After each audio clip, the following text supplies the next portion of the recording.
Hey, what is going on, everybody? Boilon here, back for another video on Raid Shadow Legends. And in today's video, we have some pretty exciting news about what is coming around the bend tomorrow for the Champion Chase tournament that's happening this weekend. There are two characters that are going to be up for grabs, some very special Void champions. So there is going to be a 2x Void Shard summoning that's going to be happening over the weekend, but specifically on Friday and Saturday. There is going to be some 10x I guess you could say progressive. Well, it's not progressive chance because I guess it's a flat, but a chance to pick up two very important characters: Bayek of the Assassin's Creed and Solanar, who is the double, right, the couples partner of Noldua. We're going to talk about this. We're going to talk about who I am going to be pulling for personally and what I think is going to be the better pick. Now, before we get started with today's video, I do want to remind people that if you haven't started playing Raid yet, what are you waiting for? Or make a new account. Make a new alt account. Download using the QR code in the top right hand of the screen to get Tholan Falbeard absolutely free within the first 48 hours of a brand new account. And also these amazing Allure, Rector Drath, Ruella, these amazing epics is what I meant to say. And I also misspoke because Tholan's for free. There's no 48 hours. I skipped ahead to where I normally talk about Tahanarak. So this is the Void Legendary Support Champion Tahanarak. This is where you need to use the promo code Desert Queen within the first 48 hours of a brand new account. Tholan you get automatically. So my apologies for misspeaking there. We have the Void Summon Party, right? So this is the news that came out. So this weekend we have specifically on, they're also doubling, of course, all drops from Void Shards coming this weekend. But we have specific 24-hour periods where you need to pull if you want these characters. Tomorrow, when the Champion Chase starts, they are going to be having Bayek from Assassin's Creed at 10x. Now, I do want to point out really quickly, 10x is not great. There isn't a lot of Void legendaries in the Shard pool, though. But yeah, you're looking at around. I think there. Oh, I actually counted not too long ago, and I forget what I forget what that's at. I thought there was less than 100. I'm pretty sure I pinned this somewhere. So there's 70. The last I counted, which was like early February, that there was 79 void legendaries that could be summoned. Now Bayek gets thrown in there. There's Solanar, so this could be bumped up to about 81 or so. My point is that at a 10x you are going to have a slightly better rate than 10%. So if I'm not mistaken, if I even took 81 divided by 100, right, so you're getting, or 100 divided by 81, sorry, my bad. And then you get 1.23 times 10. So it's about a 12% chance that if you pull a legendary, it's going to be Bayek, which is not amazing, but it's also better than if it was a Sacred Shard progressive, something like that, because there's like 300 legendaries or so in the regular pool, and so the void pool is a bit smaller in that way. So it will be a little bit better, but nonetheless, your chances are not stellar, right? Unless you're pulling a crap ton. I haven't decided how far how deep I'm gonna be pulling into my void shard pocket, but that's what my plan is. And then Solanar is coming on Saturday for a 24-hour period. Now, I want to talk about the two and why and which ones I'm going to be going for. But I do want to kind of really quick, I want to start with Solanar because I heard something interesting that they nerfed his healing on bosses. Yeah, actually, it doesn't even work at all. This text was added in because this was one of the main reasons why I actually wanted Solanar in the first place. He's probably going to be an absolute super stellar beast in PvP, but I actually don't really care that much about PvP. So for me, making progress in PvE and things like this, that being said, he seemed really fun anyways because his kit looked really great. But this part I was hoping was going to work on Amius as a way to counter his healing mechanic, whether it's in normal or in hard mode, and it seems that's not the case. So the 100% chance to reduce the amount of healing received to 0, this does not work on bosses at all. So bye-bye Amius, at least that's where I was thinking of using him there. So that kind of honestly dampens a lot of my desire to have him.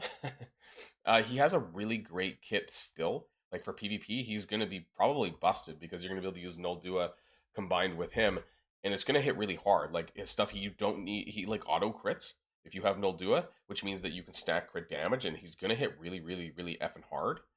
He's got a lot of single target attacks here that's probably going to just blow them up. Also, ignore Stone Skin, so pretty crazy, right? Bye bye. And his A1 is AoE, which is also really, really solid. And again, just all this crit stuff, right? So the fatigue actually is interesting as well. I think he's going to be really, really strong, but that's just not what I'm looking for in my roster, right? Um, it kind of actually dampens my desire to push for Noldua as well, actually, knowing this, but I think I'm just going to do it anyways, because you never know when you might randomly pull Solanar, so that just might happen down the road. But Bayek is kind of, once it's gone, it's gone. There's that little bit of FOMO though, or the fear of missing out, right? If you don't know what FOMO means. And so there is that kind of push as to why I want to take him instead. But we got to look at his kit, right? Because Bayek, I've been talking about Bayek like on this channel for many videos, right? Just randomly, just pulling out Bayek in random videos because I think his kit is going to be very good in a lot of places. I recently did a video on Hydra, which I'm sure you guys saw. And this is where I'm looking for more upgrades, some better champions. And he's got a really good kit for that. Like this part of his passive, really great. Champion and their allies cannot receive critical hits from enemies whose accuracy is equal to or lower than their own. Now, this is individual allies, right? So each ally needs to have a higher accuracy than the enemy. But this works on bosses, right? Which is really great. Not being able to get critted is pretty great. His A3, Prayer of the Medjay, down to a cooldown of 4 with books, increase accuracy for 2 turns, perfect veil for 2 turns, which is amazing. On Hydra, watch my video on Hydra if you haven't, if you want to know more about why I love Bayek or why I want to get Bayek.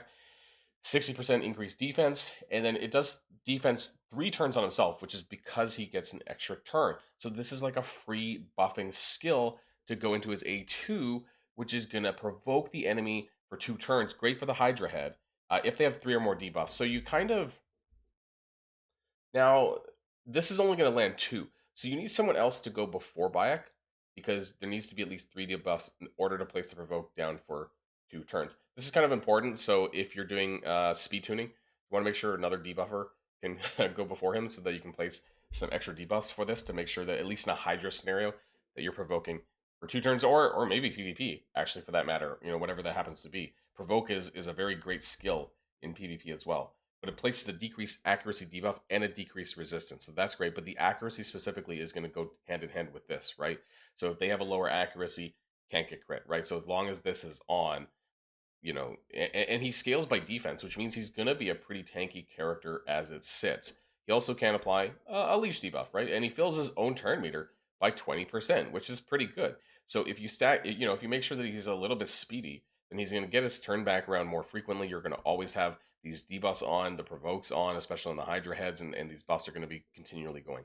And Perfect Veil is very, very rare. Let me tell you, there are very few champions in my roster that have Perfect Veil AoE on a team. It just is not very frequent. I talked about this in my Hydra video. Like if I look at Perfect Veil here, I throw the Barkhorn, who is a character who I believe is like an S tier support champion because he has Perfect Veil AoE, but lots of other stuff as well. But as far as characters who can do this on my it's like Rector Drath is conditional. She needs to heal the champions up to full in order to apply the Perfect Veil. So this may or may not happen all the time. But other than that, I don't have anyone else. So it is these are all like single target Perfect Veils on themselves. I don't have anyone that actually does AoE aside from these 2 characters. So this is a very, very valuable buff that you're going to want to make sure that you get. Now, there's 2 things that I want to say. Well, there's a thing I want to say is that as far as it goes for Bayek, there probably, I'm not going to say for sure, probably will be another opportunity to get him, hopefully through a guaranteed event, kind of like we did for Leonardo, right? That's the assumption, although it may not happen, right? But we're hoping that there is an event like Leonardo where we can do a path event and we can pick up Bayek quote unquote for free, but more guaranteed, right? So as long as we save our shards, and that's exactly why I've been saving my sacred shards because I do have a lot of these. But I'm saving like make sure that you have like 20 plus at all times, just in case they drop an event for Bayek down the road. Now they probably won't do it after this for a little while. Be like probably my guess is in March sometime they're going to make it compete with the anniversary events because those are going to be pretty big as well for that fusion and some of the other events that are going to be running concurrently in March as well. How many void shards am I willing to pull for this tomorrow? I haven't decided. I'll probably go all the ones that I have. Will I spend to buy more void shards? I'm not sure. The 2x is the best time to pull up to your mercy, or to try, I only have like 20 shards into my mercy, so the void shards is quite tough because you need to pull 200 void shards in order to get to that mercy. So I might pull like 100. Maybe I'll buy like 50 and then pull 100 and see what happens.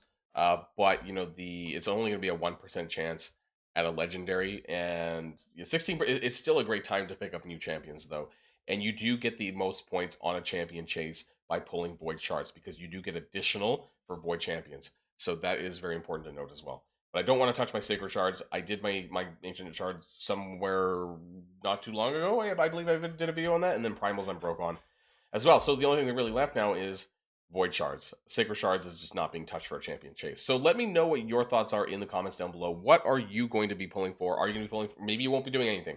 Let me know. Are you doing this fusion?